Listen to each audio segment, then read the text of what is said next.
সমন্বয়ক এই কুত্তার বাচ্চারা সমাজকে নষ্ট করে দিয়েছে। নতুন প্রজন্মের চরিত্র ধ্বংস করে দিয়েছে।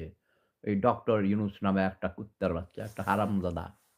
টাকা পয়সা দিয়ে খানকির পোলা, বেশ্যার পোলা নতুন প্রজন্মের চরিত্র নষ্ট করে দিয়েছে। বেয়াদব বানাইছে, ঠিক না? দেখেছেন বেয়াদবি করলে তারা মন্ত্রী হইতে পারে। কাউকে ছাড়া হবে না। তোমরা মনে করছো, হ্যাঁ?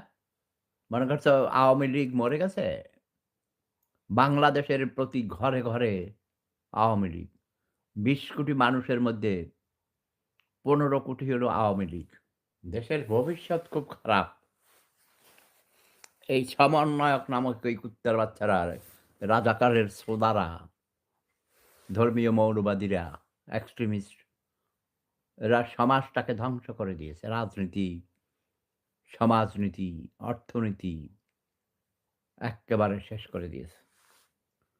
এদেরকে ইউজ করে ক্ষমতায় এসেছে এই ডক্টর ইউনুস নামে একটা বাস্টার্ড, মাদার ফাকার। এ খানকির পোলা একটা ক্রিমিনাল, রাজাকারের ছোঁদা। বেশ্যার পোলা সাভারের স্মৃতিসৌধে গেছে জুতা পইড়া। ওই জুতা ওর মায়ের বোঁদা দিয়ে ঢুকাইতাম আমি, ওকে?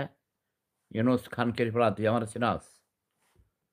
তুই যা দেখি কত কি করতে পারস, অপেক্ষায় থাক। এই যে এখানে রাত যত গভীর হচ্ছে, সূর্য তত এগিয়ে আসছে। সূর্যোদয় হবে। মানে সকাল হবে। কথা বুঝোস নাই? ইউনুস বুড়া? ৮৫ বছর বয়সের শালার পুত। খানকির পোলা একটা নাস্তিক, বুঝছো? বেশ্যার পোলা। মাগিবাজ, জঘন্য মাগিবাজ, পোলাখোর। আমি শুনেছি ইউনুস পোলাপন দেয়, বুঝছো? আমার সাথে দুর্ব্যবহার যারা করবে, তাদেরকে আমি মারবই। যারা আমার বাংলা মাকে অস্থির করে রেখেছে, অসুস্থ করে ফেলেছে। দেশের ২০ কোটি মানুষকে জিম্মি করে রেখেছে।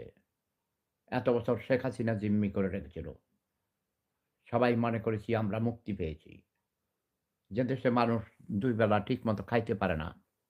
ক্ষুধার জ্বালায় কাপড় নাই, শীতের মধ্যে কত কষ্ট পাচ্ছে। খানকির পোলাদের লিস্ট করে রেখেছি আমি, বুঝছো?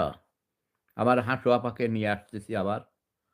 হাঁসু আপাকে দিয়ে এই খানকির পোলাদের মায়েদের ভোদার ভিতরে ঢুকাইয়ে দেব জ্যান্ত।